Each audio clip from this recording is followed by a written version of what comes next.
Hi everyone, मैं वर्तिका स्वागत करती हूँ अपने चैनल पे। आई होप आप सब अच्छे होंगे। तो बिहार शिक्षक भर्ती को बहुत कम टाइम बचा हुआ है। मैंने मोस्ट ऑफ द समरी जो SCRT समरी है वो कवर कर दी है। पॉलिटी में अभी हम लोगों का बाकी था क्लास 7th और क्लास 8th, ठीक है। तो दो आज होपफुली क्लास 7th हो जाएगा एंड देन कल 8 हो जाएगा।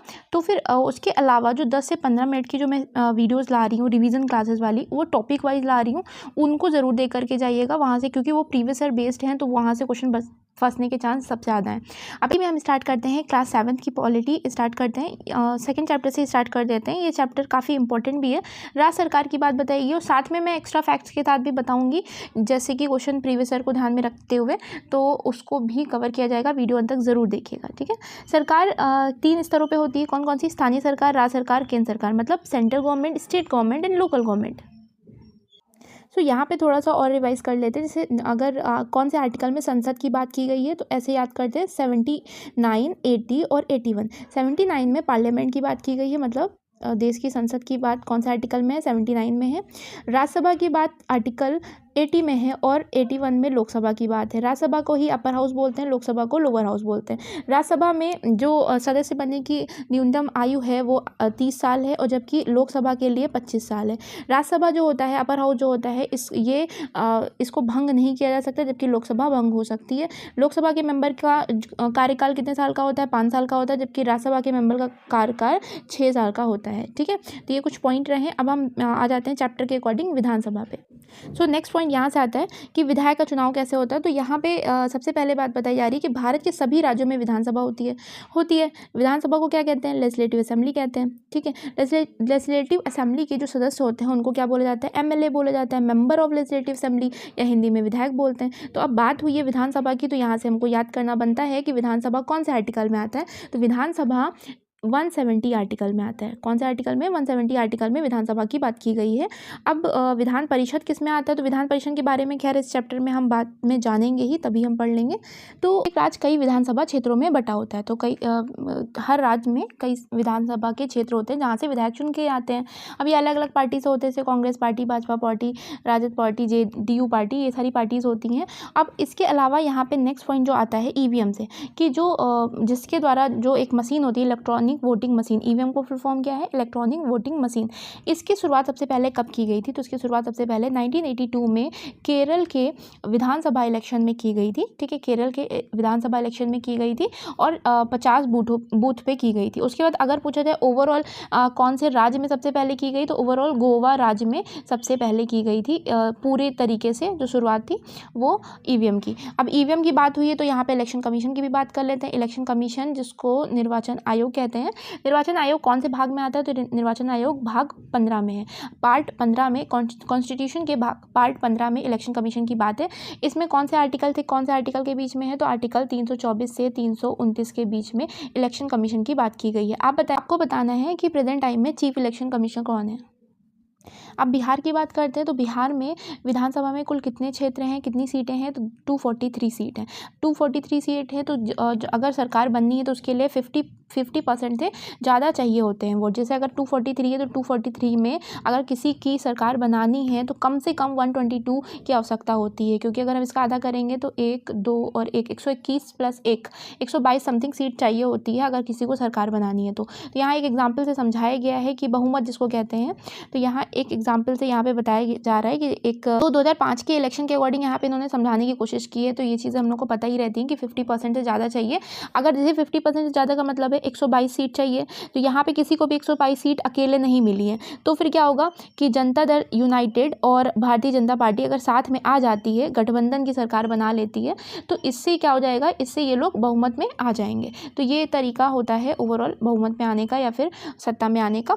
तो ये भारतीय जनता पार्टी और जनता दल यूनाइटेड, जिसको JDU कहते हैं, ने साथ मिलकर चुनाव लड़ा था, मतलब गठबंधन करके, और दोनों मिला करके 143 विधायक होने के कारण इन्हें बहुमत मिल गया और सत्ताधारी पक्ष के सदस्य हो गए। फिर इन्होंने अपना जो नेता है, वो CM है, वो नीतीश कुमार को बना दिया था। अब यहाँ पे राज्यपाल की बात हुई, तो राज्यपाल के बारे में जानना बनता है। राज्यपाल कौन से आर्टिकल में है? तो राज्यपाल का वर्णन 153 में 153 में गवर्नर ऑफ इंडिया की बात की गई है। 154 में इसके एग्जीक्यूटिव पावर की बात की गई है, कार्यकारी जो शक्ति हैं उनकी बात की गई है गवर्नर के, ठीक है। नेक्स्ट क्वेश्चन आ जाता है। मैं क्वेश्चन पूछती हूँ कि प्रेसिडेंट का वर्णन कौन से आर्टिकल में है, ठीक है। प्रेसिडेंट, भारत का एक प्रेसिडेंट होगा, राष्ट्रपति होगा, ये कौन से आर्टिकल में कहा गया है। राज्यपाल, राज्य का पूरा प्रशासन राज्यपाल के नाम से चलता है, जैसे कि देश का पूरा प्रशासन राष्ट्रपति के नाम से चलता है, वैसे राज्य का प्रशासन जो एडमिनिस्ट्रेशन होता है वो राज्यपाल के नाम से चलता है। राज्यपाल राज्य प्रशासन का संवैधानिक प्रधान होता है, कॉन्स्टिट्यूशनल जो चीफ होता है वो यही होता है, या उस दल या गठबंधन के नेता को बुलाते हैं जिसे बहुमत प्राप्त हो और उसी को मुख्यमंत्री नियुक्त करते हैं। हालांकि एक ये तो तरीका बताया गया, लेकिन एक्चुअली ऐसा होता नहीं है, वो तो जो पार्टी है वो साथ में मिल करके चूज़ कर लेती है। राज्यपाल को मुख्यमंत्री और मंत्रिपरिषद की सलाह से कार्य करना होता है। राज्यपाल की नियुक्ति यह सुनिश्चित करने के लिए की जाती है कि राज्य सरकार संविधान के नियमों के अनुसार अपना काम कर रहा है कि ये नहीं कर रहा, तो ये सब देखने का काम होता है राज्यपाल का। और मुख्यमंत्री और जो मंत्रिपरिषद है वो राज्यपाल को सलाह दे सकते हैं। हिमाचल प्रदेश में विधानसभा की कितनी सीट है, तो हिमाचल प्रदेश में विधानसभा की 68 सीट हैं, ठीक है। आपको कमेंट करके बताना है कि बिहार में लोकसभा और राज्यसभा में कितनी सीट। तो सबसे इंपॉर्टेंट पॉइंट यहाँ से स्टार्ट होता है विधान परिषद। विधान परिषद के बारे में जानने से पहले थोड़ा सा एक बार रफली रिविजन कर लेते हैं कि सेंट्रल लेवल पे क्या होता है, लोकसभा और राज्यसभा होती है। लोकसभा को लोअर हाउस कहते हैं और राज्यसभा को अपर हाउस कहते हैं। वैसे ही स्टेट लेवल पे यहाँ पे होता है विधानसभा जिसको लेजिस्लेटिव असेंबली कहते हैं, और राज्यसभा के जैसे यहाँ पे होता है विधान परिषद। लेकिन जो विधान परिषद है जिसको लेजिस्लेटिव काउंसिल कहते हैं, ये हर राज्यों में नहीं है। ये विधान परिषद तो अभी तक टोटल कितने राज्यों में है, तो 6 राज्यों में ही है। 6 राज्य कौन कौन से हैं, तो उनको भी एक बार रिवाइज कर लेते हैं। आंध्र प्रदेश में है, और उसके अलावा कर्नाटक में है, तेलंगाना। ये साउथ के 3 राज्य एक लाइन से याद रखेंगे, आंध्र प्रदेश, कर्नाटक, तेलंगाना। महाराष्ट्र में है और यूपी बिहार, तो यूपी बिहार पड़ोस में पड़ते हैं, तो इनको एक साथ याद कर सकते हैं। आंध्र प्रदेश, कर्नाटक, तेलंगाना, महाराष्ट्र, इनको एक साथ याद कर सकते हैं। तो टोटल 6 राज्यों में विधान परिषद है। विधान परिषद बिहार में, तो बिहार में कितनी सीटें हैं, बिहार में 75 सीट हैं, ठीक है। विधान परिषद की लेजिस्लेटिव काउंसिल की 75 सीटें हैं, जबकि लेजिस्लेटिव असेंबली की 243 सीट्स हैं, ठीक है। अब यहाँ पे हम बात करते हैं विधान परिषद की। तो विधान परिषद कहाँ पे है, ये चीज़ यहाँ जम्मू कश्मीर में आप हट चुकी है, तो ये पुराना डेटा दे रखा हुआ है। ये एक स्थायी सदन होता है, जैसे कि राज्यसभा एक स्थायी सदन होता है, वैसे ये भी विधान परिषद भी एक स्थायी सदन होता है। इसको भंग नहीं किया जा सकता। प्रत्येक 2 वर्षों के बाद 1/3 सदस्य सेवानिवृत्त हो जाते हैं, मतलब हर 2 साल में 1/3 सदस्य सेवानिवृत्त होते रहते हैं। उनके स्थान पर पुनर्निर्वाचन होकर के अब मनोनीत होकर के आते रहते हैं। विधान परिषद के सदस्यों की समस्त संख्या उस राज्य के विधानसभा के कुल सदस्यों की संख्या की 1/3 होती है। बहुत इंपॉर्टेंट पॉइंट है कि ये जो 75 सीट डिसाइड की गई है ना, कि विधान परिषद में 75 सीट होती है, कैसे डिसाइड की जाती है। जो संरचना होती है विधान परिषद की, संरचना या कंपोजिशन, ये जो विधानसभा है, विधानसभा के 1/3 मेंबर के अकॉर्डिंग होता है। विधानसभा की कुल सदस्यों के 1/3 जो होती है वही विधान परिषद होती है। ये बनता कैसे है, तो यहाँ पे अगर बात हुई है तो विधानसभा से रिलेटेड आर्टिकल पहले याद कर लेते हैं। आर्टिकल 169 में ये बात की गई है कि विधानसभा की रचना या समाप्ति की बात की गई है, संसद द्वारा किया जाएगा। एंड देन आर्टिकल 171 में इसकी संरचना की बात की गई है, मतलब कितने सदस्य होंगे, कैसा कंपोजिशन होगा, ये बात की गई है आर्टिकल 171 में। दोनों में फ़र्क है, दोनों रिलेटेड हैं लेजिस्लेटिव काउंसिल से, विधान परिषद से। लेकिन 169 में कहा गया है कि इसकी रचना कैसे होगी, इसकी समाप्ति कैसे होगी, एंड 171 में ये कहा गया है कि इसकी संरचना कैसे होगी, मतलब इसका कंपोजिशन कैसे होगा। आई होप आपको क्लियर हुआ होगा। मैं कोशिश कर रही हूँ कि एक्सप्लेन कर सकूँ ढंग से। अब यहाँ पे हम बात कर रहे थे कि जो इसकी सदस्य होते हैं वो कितने होते हैं, विधानसभा के कुल 1/3 होते हैं, ठीक है। विधानसभा के 1/3 सदस्य होते हैं। अब इनकी लेकिन एक और यहाँ पे कंडीशन लगा दी गई है कि इनकी संख्या 40 से कम नहीं होनी चाहिए। तो विधान परिषद के लिए जो मिनिमम मेंबर हैं वो 40 से कम नहीं होने चाहिए। ये पॉइंट हो गया। नेक्स्ट पॉइंट है कि विधान परिषद के कुल निर्धारित सदस्य के 1/3 सदस्य लोग। अब इसको मैं शॉर्टकट में समझा देती हूँ, वरना मैं यहाँ पढ़ूंगी तो आपको लगेगा सिर्फ रीडिंग कर रही हूँ। तो 1/3 मेंबर जो होते हैं, 1/3 मेंबर कहाँ से चुन के आए होते हैं, लोकल या म्यूनिसिपल या डिस्ट्रिक्ट बोर्ड्स के होते हैं। तो 1/3 मेंबर यहाँ से आए होते हैं। उसके अलावा 1/3 मेंबर लेजिस्लेटिव असेंबली से चुन के आए होते हैं, मतलब विधान सभा से चुन के आए होते हैं। फिर 1/6 मेंबर जो होते हैं वो गवर्नमेंट द्वारा मनोनीत किए जाते हैं, तो गवर्नर द्वारा, राज्यपाल द्वारा मनोनीत किए जाते हैं। 1/6 मेंबर राज्यपाल द्वारा मनोनीत किए जाते हैं। 1/12 जो मेंबर होते हैं वो जो ग्रेजुएट होते हैं, स्नातक मंडल होते हैं, उनके द्वारा चुन के आए होते हैं। और 1/12 जो सदस्य होते हैं वो जो अध्यापक संघ होते हैं उनके द्वारा चुन के आए होते हैं। तो ये पॉइंट यहाँ पे यही दे रखा हुआ है कि एक तिहाई मेंबर कहाँ से आए होते हैं, विधानसभा से आए होते हैं। एक तिहाई मेंबर जो लोकल म्यूनिसिपल पार्टी होती, म्यूनिसिपल या फिर डिस्ट्रिक्ट बोर्ड होते हैं वहाँ से आए होते हैं। 1/12 मेंबर जो होते हैं स्नातक निर्वाचन मंडल से चुन के आए होते हैं। 1/12 शिक्षकों जो माध्यमिक और उच्च शिक्षा के संस्थानों में शिक्षक हैं उनके निर्वाचक मंडल से चुन के आए होते हैं। और 1/6 जो होते हैं वो राज्यपाल द्वारा मनोनीत होते हैं। ठीक है, तो एक बार रफली फिर से याद कर लीजिएगा, बहुत इंपॉर्टेंट है। 1/3 1/3 1/3 लेजिस्लेटिव असेंबली से है, 1/3 जो लोकल म्यूनिसिपल या डिस्ट्रिक्ट बोर्ड है वहाँ से आए हैं। 1/12 स्नातक वाले हैं, 1/12 टीचर वाले हैं, ये याद हो गया। और 1/6 जो हो गए वो राज्यपाल से मनोनीत होकर के आते हैं। तो ये ऐसे कुछ सदस्य होते हैं। अब ये कौन कौन से जो मनोनीत किए जाते हैं कौन कौन से क्षेत्र से होते हैं, साहित्य, कला, विज्ञान, सहकारिता आंदोलन, सामाजिक सेवा, इन क्षेत्रों से होते हैं। उसके अलावा जो ये जो सदस्य चुने जाते हैं विधान परिषद में, इन्हीं में से एक सभापति चुना जाता है और एक उपसभापति का चुनाव किया जाता है। झारखंड से अलग होने के बाद बिहार विधानसभा परिषद में कुल कितनी सीट हैं, 75 सीटें हैं। यहाँ पे कहाँ से कितने लोग चुन के आए हुए हैं, तो जो लोकल एरिया है वहाँ से 24, जो विधानसभा है वहाँ से 27, स्नातक से 6, शिक्षक से 6 और राज्यपाल द्वारा 12 मनोनीत किए जाते हैं। तो ये टोटल 75 का कंपोजिशन बनता है। कंपोजिशन की बात किस में है, तो आर्टिकल 171 में है, अगेन मैं बता दे रही हूँ। और उसकी 169 में इनकी रचना और समाप्ति की बात है कि संसद द्वारा किया जाएगा।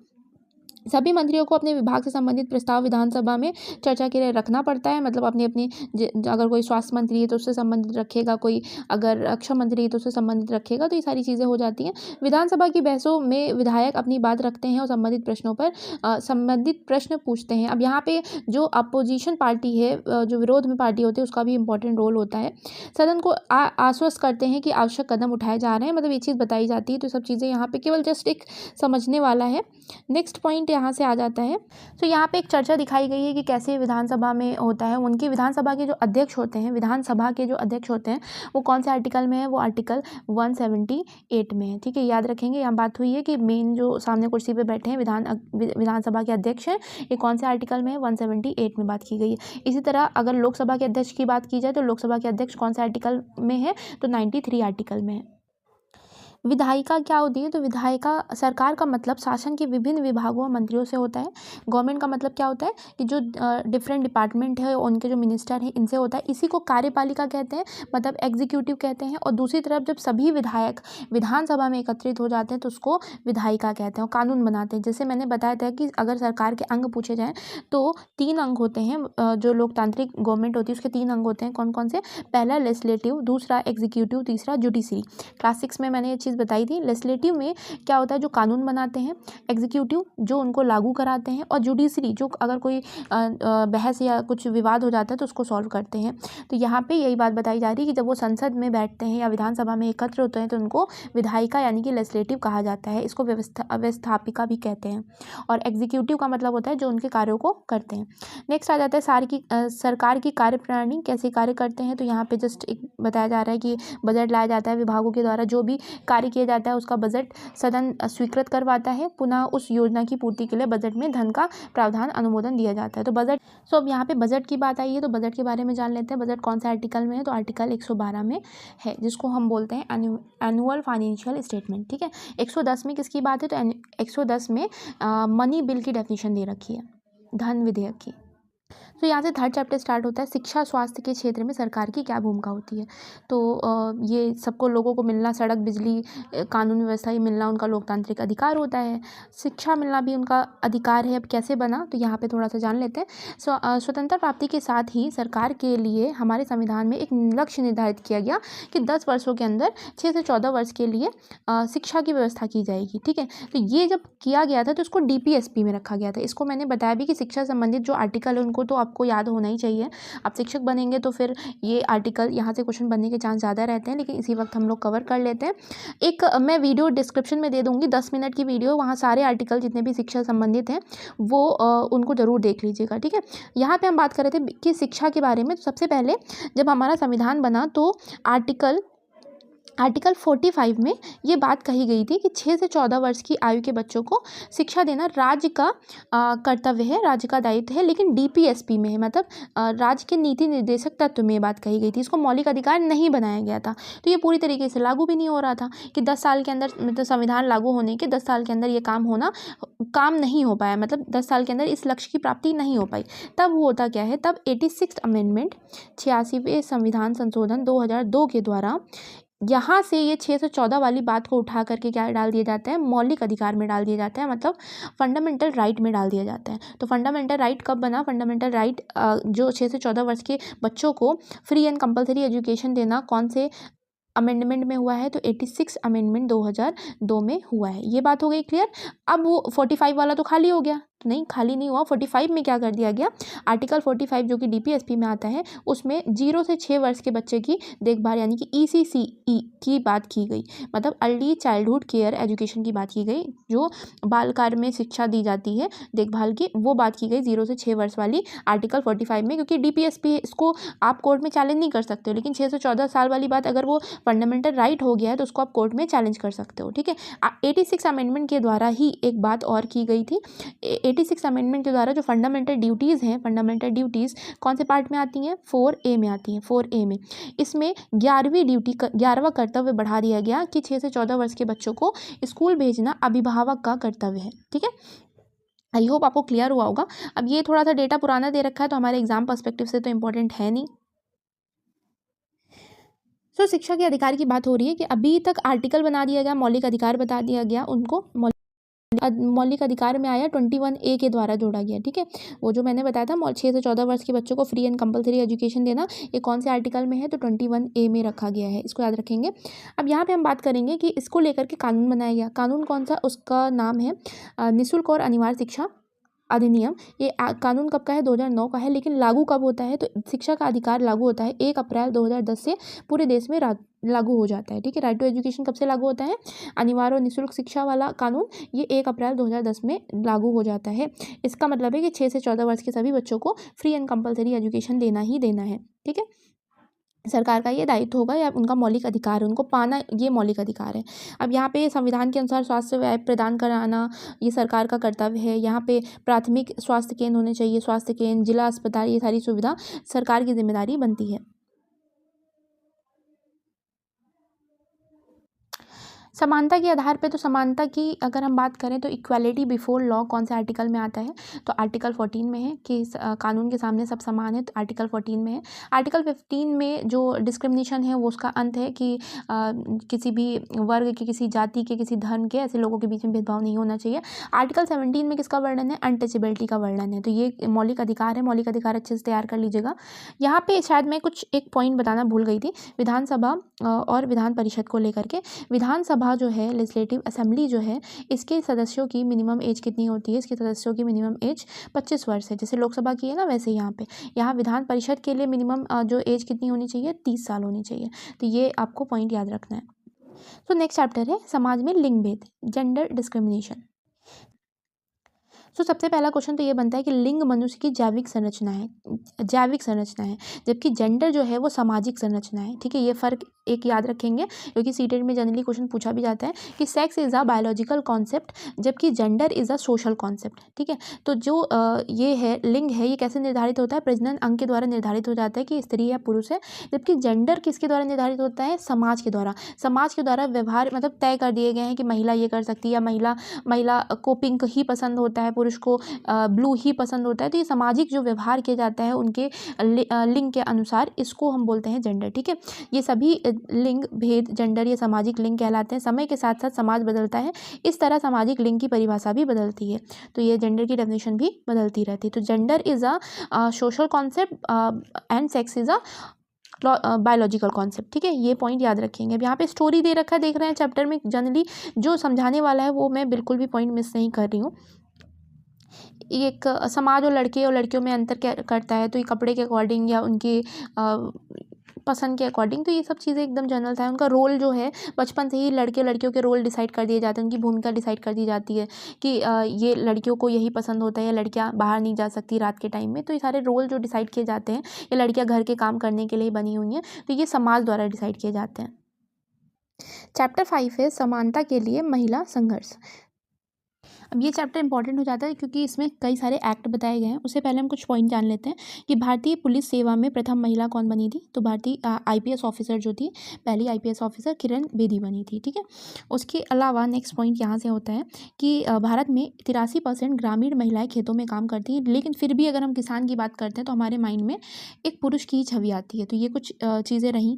उसके अलावा नेक्स्ट पॉइंट यहाँ से है कि मैसूर के निनगम्मा प्रथम महिला बस ड्राइवर थी। ठीक है, प्रथम महिला बस ड्राइवर कौन बनी थी? तो के निनगम्मा बनी थी। नेक्स्ट हम यहाँ से महिला आंदोलनों की बात करते हैं कि महिला की शिक्षा साक्षरता को लेकर के, स्कूल शिक्षा को लेकर के और कई सारे आंदोलन चलाए गए। इनमें से दहेज के खिलाफ आंदोलन, तो दहेज के खिलाफ आंदोलन 1980 के दशक में बहुत ज़ोर ज़ोर से चला था क्योंकि उसमें कई सारी जो महिलाओं के साथ गलत हो जाता है। अब डाउरी एक्ट, यहाँ से हम एक्स्ट्रा पॉइंट याद करते हैं कि जो डाउरी प्रोहिबिशन एक्ट है, दहेज निषेध कानून है, कब का है? 1961 का है। ठीक है, 1961 का है। नेक्स्ट क्वेश्चन यहाँ से बनेगा, घरेलू हिंसा के खिलाफ जो एक्ट है वो कब का है?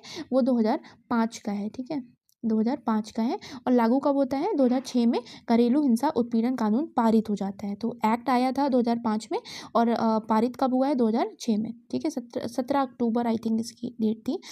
नेक्स्ट शराब विरोधी आंदोलन चलाए गए थे। उसके अलावा चिपको आंदोलन की बात करें तो ये कहाँ स्टार्ट हुआ था? तो सबसे पहले उत्तराखंड में स्टार्ट हुआ है। पेड़ों को बचाने के लिए था उत्तराखंड में। इसके प्रमुख जो नेतृत्व किसने किया था? तो चमोली से स्टार्ट हुआ था। इसका प्रमुख नेतृत्व सुंदरलाल बहुगुणा और चंदी प्रसाद ने किया था। ठीक है, तो सुंदरलाल बहुगुणा का नाम आपको याद रखना है और चंडी प्रसाद का नाम याद रखना है। तो ये कुछ नेतृत्व जिन्होंने किया था वो ये रहे। अब नेक्स्ट क्वेश्चन है कि लिंग जांच विरोधी, जो फीमेल फोर्टिसाइड को लेकर के, भ्रूण हत्या को लेकर के जो लिंग जांच वाला विरोधी आंदोलन है, इसमें ये एक्ट कब आया है? तो ये एक्ट आया है 1994 में। ठीक है, तो इसका कानून जो बनाया गया वो कब आया? 1994 में आया। नेक्स्ट चैप्टर है मीडिया एंड लोकतंत्र। ठीक है, तो मीडिया को ही लोकतंत्र का चौथा स्तंभ भी कहा जाता है। नेक्स्ट पॉइंट होता है कि मीडिया अंग्रेजी शब्द मीडियम से बना है जिसका अर्थ होता है माध्यम। तो मीडिया मीडियम से बना है जिसका अर्थ होता है माध्यम। मीडिया के द्वारा, मीडिया में क्या जाता है? समाज में जो विचारों, खबरों को आदान प्रदान का माध्यम, साधन ही मीडिया है। समाचार पत्र हो गए, टीवी, रेडियो, टेलीविज़न और इसके अलावा मोबाइल, इंटरनेट, इनके द्वारा जो समाचार एक जगह से दूसरी जगह पहुँचते हैं, देश विदेश में पहुँचते हैं, इन्हीं को कहा जाता है जनसंचार माध्यम या मास मीडिया। तो ये जो संचार माध्यम है इनको दो भागों में बांटा जा सकता है। एक तो प्रिंट वाले हो जाते हैं, एक हो जाते हैं इलेक्ट्रॉनिक वाले। तो प्रिंट वाले में क्या आ जाएगा? अखबार या पत्रिकाएं जो हो जाती हैं वो प्रिंटिंग मीडियम हो जाते हैं, जबकि टीवी, रेडियो, इंटरनेट ये आपके इलेक्ट्रॉनिक मीडियम हो जाते हैं। अब मीडिया का बहुत इंपॉर्टेंट रोल है क्योंकि मीडिया के द्वारा जो सरकार की नीतियां हैं या कार्यक्रम हैं वो हम तक पहुंचते हैं। उसके अलावा मीडिया के माध्यम से ही जो नागरिक है वो विरोध भी कर सकता है, पत्र लिख सकता है। अगर मंत्री को कोई दिक्कत आ रही है तो मंत्री को पत्र लिखना है, हस्ताक्षर अभियान चलाना है, जुलूस निकालना है, ये सारी चीज़ें मीडिया से अपने विचारों को अच्छे तरीके से व्यक्त किया जा सकता है। अब मनरेगा की बात हुई है तो सबसे पहले मनरेगा के बारे में जान लेते हैं कि मनरेगा, पहले ये इसका नाम क्या था? नरेगा नाम था। पहले इसका नाम क्या था? ये एक्ट जो है नरेगा एक्ट है। ठीक है, नरेगा एक्ट कब आया था? कब? 2005 का है। ठीक है, 2005। नरेगा का full form national rural employment guarantee act. National rural employment guarantee act यानी कि राष्ट्रीय ग्रामीण रोजगार गारंटी अधिनियम। ठीक, इसको सबसे पहले लागू कहाँ किया गया? तो 2006 में ये लागू होता है आंध्र प्रदेश के अनंतपुर में। 2009 में इसका नाम क्या कर दिया जाता है? 2009 में इसका नाम मनरेगा कर दिया जाता है। मनरेगा मतलब आगे महात्मा गांधी जोड़ दिया जाता है, तो Mahatma Gandhi national rural employment guarantee act. ठीक है, ये 2 अक्टूबर 2009 से पूर्व इसका नाम नरेगा होता है, लेकिन 2 अक्टूबर 2009 में इसका नाम मनरेगा कर दिया जाता है। इसमें किया क्या गया है? इसमें मिनिमम 100 दिन का रोजगार की व्यवस्था की गई है। ग्रामीण इलाकों में जो 100 दिन के रोजगार की व्यवस्था की गई है और साथ में 1/3 रिजर्वेशन आरक्षण की भी सुविधा है महिलाओं के लिए, कि जो भी काम दिया जाएगा उसमें 1/3 महिलाओं को शामिल किया जाएगा। या इस चैप्टर में मीडिया से रिलेटेड कुछ न्यूज़ दिखाई जा रही है, लेकिन यहाँ से एक पॉइंट मिल गया।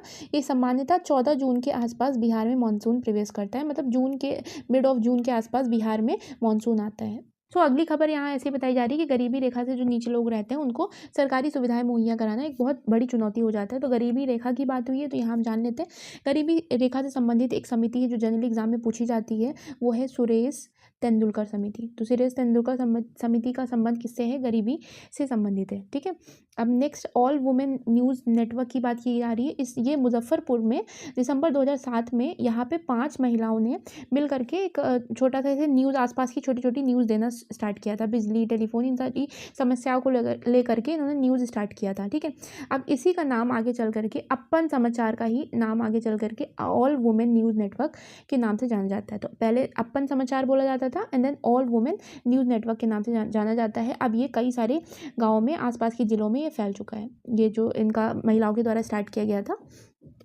ये चैप्टर भी होता खत्म। नेक्स्ट चैप्टर है विज्ञापन की समझ। तो एडवर्टीजमेंट के बारे में जानेंगे। अब जो संचार माध्यम होते हैं, जितने भी कम्युनिकेशन मीडियम हैं, ये अपने खर्चों को पूरा करने के लिए, धन कमाने के लिए अलग अलग तरीके यूज़ करते हैं। अब इसमें ये एडवर्टीजमेंट, जैसे आप न्यूज़ देखते हो तो न्यूज़ में बीच बीच में ऐड आता है, तो ऐड से क्या होता है, उनका कहीं ना कहीं रेवेन्यू क्रिएट होता है, जो उनकी आय का प्रमुख स्रोत है। किसकी आय का? संचार माध्यम की आय का। जैसे अगर कोई टीवी में ऐड आता है या रेडियो में ऐड आता है या फिर हम यूट्यूब में ही ऐड देखते हैं, तो ये उनका एक तरीका होता है पैसे कमाने का। ठीक है, कि विज्ञापन क्या होता है, ये एडवर्टीजमेंट क्या होता है। विज्ञापन में जो भी प्रोडक्ट है उसकी प्रॉपर्टीज़ को दिखाया जाता है ताकि लोग आकर्षित हों और उसकी बिक्री बढ़े। ठीक है, उसकी बिक्री बढ़े, यही इसी चीज़ के लिए विज्ञापन दिया जाता है। विज्ञापन द्वारा उत्पादक जो कंपनी है, जो प्रोड्यूसर कंपनी है, वो अपने बाजार का विस्तार करती है और इससे उत्पादक को अधिक लाभ मिलता है और इसके जो विज्ञापन देने से क्या होता है, जो संचार माध्यम होते हैं उनको भी आय मिलता है।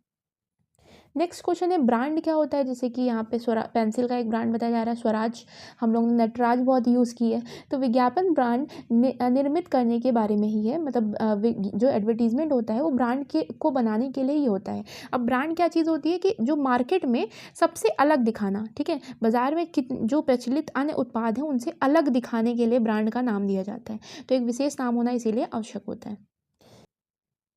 अब यहाँ पे कुछ ऐड दिखाए जा रहे हैं, जैसे यहाँ वधू चाहिए वाला ऐड है, उसके अलावा गोरेपन का ऐड है। तो यहाँ से अब मेन हमारे क्वेश्चन के लिए पॉइंट मिल जाता है कि जो ये ऐड होता है ये एक टाइप का मूर्ख बनाना होता है, क्योंकि जो गोरा या कालापन होता है वो मेलेनिन के कारण होता है। तो मेलेनिन हमें सूरज की नुकसानदायक पराबैंगनी किरणों से बचाता है, जो यूवी रेज है उससे बचाता है। मेलेनिन हमारी स्किन में ही होता है, त्वचा का रंग मेलेनिन से ही डिसाइड होता है।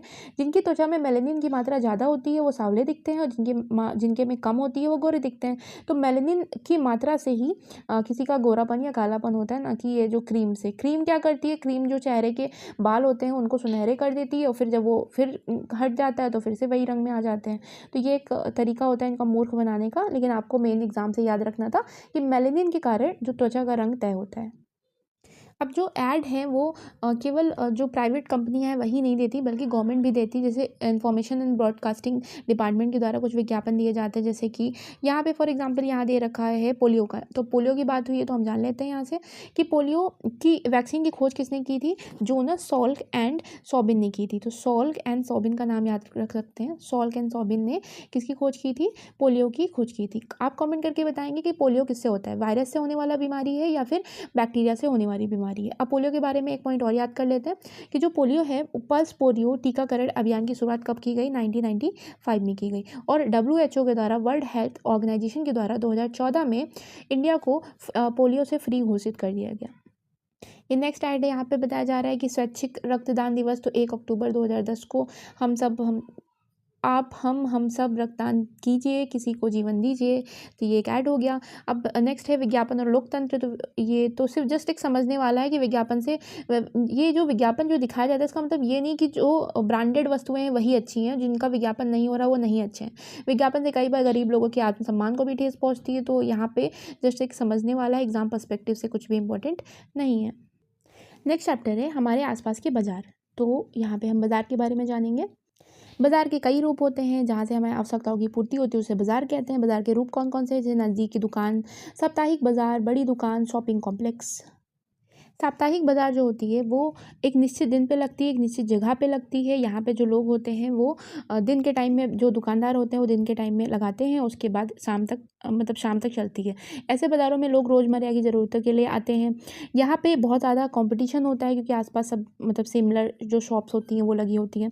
उसके अलावा यहाँ पे सामान सस्ता मिलता है और एक ही स्थान पे आप ज़्यादातर सामान को ले सकते हो। स्थानीय लोगों को आसपास के गाँव के लोगों से भी मिलने के अवसर में प्राप्त हो जाते हैं। तो ये एक और फ़ायदा होता है कि बातचीत भी हो जाती है थोड़ी बहुत। नेक्स्ट जो विशेषता बताई गई है मॉल की बताई गई है, तो मॉल में बड़ी बड़ी कंपनियों के ब्रांडेड सामान मिलते हैं, उनके शोरूम होते हैं वहाँ पे, उनकी कीमत काफ़ी ज़्यादा होती है। थोक बाज़ार की बात करते हैं तो यहाँ पे एक पॉइंट मिलता है हमको कि उत्पादक और उपभोक्ता के बीच की कड़ी किसे कहा जाता है, तो व्यापारी को कहा जाता है। यानी कि प्रोड्यूसर और कंज्यूमर के बीच में कौन आता है, ट्रेडर आता है। तो जो थोक व्यापारी होता है वो ज़्यादा मात्रा में लेता है, अधिक मात्रा में वस्तुओं को खरीदता है। उसके बाद खुदरा व्यापारी जो होते हैं वो आ जाते हैं, जो छोटी पूंजी वाले व्यापारी होते हैं उनको बेच देते हैं। फिर ये यहाँ से खरीदार जो कंज्यूमर होता है वो लेता है। तो ये पूरा एक प्रोसेस होता है। हर शहर में सबसे पहले क्या होता है, एक थोक बाज़ार होता है। थोक बाज़ार में सामान आता है, फिर वहाँ से खुदरा व्यापारी लेते हैं, छोटी छोटी दुकानों में जाते हैं और छोटी छोटी दुकानों से कौन लेते हैं, ठीक है, वो ले लेते हैं। अब इस चैप्टर में देखिए, आप कुछ भी ऐसा इंपॉर्टेंट नहीं था, जस्ट एक जनरल नॉलेज का था यहाँ पे कि जनरल अवेयरनेस का टॉपिक था कि पटना सिटी के मारूफगंज का सबसे बड़ा मसाला व्यापारी कौन है, जगनारायण है। तो अब जगनारायण से हमको क्या लेना देना। वस्तु विनिमय प्रणाली क्या होती है, तो ये चीज़ हम पहले भी कवर, बार्टर सिस्टम जो आई थिंक क्लास 6 में हमने कवर भी किया था, कि इसका मतलब होता है सामान के बदले सामान लेना। ठीक है, अगर कोई सामान दे करके उसके बदले सामान ले लेना। तो गाँव में तो ये चल जाता था, अभी भी नहीं अब तो नहीं चलता है खैर। और दूसरी तरफ शहरों में फ़ोन और इंटरनेट के माध्यम से भी खरीद बिक्री होती है, हालांकि अब गाँव में भी होने लगी है क्योंकि इंटरनेट की सुविधा गाँव तक भी पहुँच गई है। तो ये सारी सुविधाएँ रहती हैं। 9 चैप्टर से कुछ इंपॉर्टेंट मिल जाएगा, काम का मिल जाएगा एग्जाम से, कि बाजार श्रृंखला और खरीदने और बेचने की कड़ी। तो यहाँ पे सबसे पहले बात की जा रही है बाजार की श्रृंखला कैसे काम करती है। सभी उत्पाद में किसी न किसी प्रकार की बाजार एक सीक्वेंस होता है, एक सीरीज चलती है। इस श्रृंखला में खरीदने और बेचने की कई कड़ियाँ होती हैं। अब यहाँ पे सबसे पहले उन्होंने मखाना की बात की है। मखाना से आपको इंपॉर्टेंट याद रखना है कि बिहार का मिथिला मखाना को GI टैग दिया गया। बिहार के कौन से मखाने को, मिथिला मखाना को GI टैग दिया गया है। ये GI टैग कौन से अधिनियम के द्वारा है, तो 1999 का अधिनियम है GI टैग में। और GI टैग में और क्या क्या चीज़ें बिहार की दी गई हैं, तो शाही लीची हो गया, मधुबनी पेंटिंग हो गया, मगही पान हो गया, कतरनी चावल और भागलपुर के जर्दालू आम। ठीक है, भागलपुर के जर्दालू आम, ये इन सारे सामानों को GI टैग दिया जा चुका है बिहार के। मखाना की बात करते हैं, ये कैसा उत्पाद है, ये जलीय उत्पाद है। देश में जो कुल मखाना है उसका 85% हिस्सा बिहार से ही आता है। दरभंगा, मधुबनी, समस्तीपुर, सहरसा, सीतामढ़ी, पूर्णिया, कटिहार, किशनगंज और ये सारे मखाना के उत्पादन केंद्र हैं। अब यहाँ पे दरभंगा और मधुबनी को आपको स्पेशली याद रखना है, ये सबसे ज़्यादा यहाँ पे होता है। मखाना का उपयोग कहाँ होता है, तो व्रत में, पूजा पाठ में, हवन सामग्री में, खाने में, नाश्ते में होता है। कई औषधीय गुण होते हैं और पोषक तत्वों से भरपूर होता है। तो इसकी यहाँ पे एक स्टोरी के माध्यम से समझाया गया है, लेकिन मैं आपको रफली बता देती हूँ कि होता क्या है। इसके लिए तालाब लेने पड़ते हैं, तो तालाब या तो बड़े जो जमींदार होते हैं उनसे लिए जाते हैं। तो सरकार की तरफ से सहकारी समितियाँ होती हैं, ये 3 से 7 साल के लिए एक निश्चित लगान पे तालाब को मछुआरों को दे देती हैं। तो ये काम जो करते हैं मोस्टली मछुआरे जो होते हैं वो मखाना की खेती का काम करते हैं। अब यहाँ पे सबसे पहले इनका मतलब स्टार्टिंग होती है, उसके बाद मखाने की खेती काफ़ी कठिन और मेहनत का काम होता है। ये पूरे साल नहीं होती, केवल 3-4 महीने होती है। तो 3-4 महीने में ही अच्छे से ये लोग मेहनत कर लेते हैं। अदरवाइज़ ये और किसानी का काम करते हैं। ये जब किराए पे लेते हैं तो 3000 से 4000 का किराया होता है। और यहाँ पे नेक्स्ट क्वेश्चन आ जाएगा कि जब ये थोड़ा सा बड़ा होता है ना, मखाने के कच्चे फल को क्या कहते हैं, गुड़ी कहते हैं। ठीक है, गुड़ी कहते हैं। तो जब ये पानी में गुड़ी को बीना जाता है, गुड़ी को निकाला जाता है। तो जब गुड़ी निकालने के लिए मजदूर रखने पड़ते हैं। अब ये निकालेंगे, इस गुड़ी को क्या किया जाता है, मखाने की खेती में अगला प्रोसेस क्या आया, गुड़ी निकालना। अब गुड़ी निकालने के बाद अगला प्रोसेस आ जाएगा गुड़ी से लावा बनाना, मतलब इसको गरम। अब गुड़ी से नेक्स्ट प्रोसेस क्या होता है, गुड़ी निकाल लिया, गुड़ी के बाद अगला प्रोसेस होता है गुड़ी से लावा बनाना। लावा बनाने के लिए क्या करते हैं, जो कढ़ाई में बालू डाल करके भूंजा जाता है। उसके बाद कढ़ाई जब गरम उसको निकाल करके उसको हथौड़े से जोर से पीटा जाता है। इससे मखाना जो लावा से निकल के आता है, उन गुड़ियों से जो लावा निकल करके आता है उसी को मखाना कहते हैं।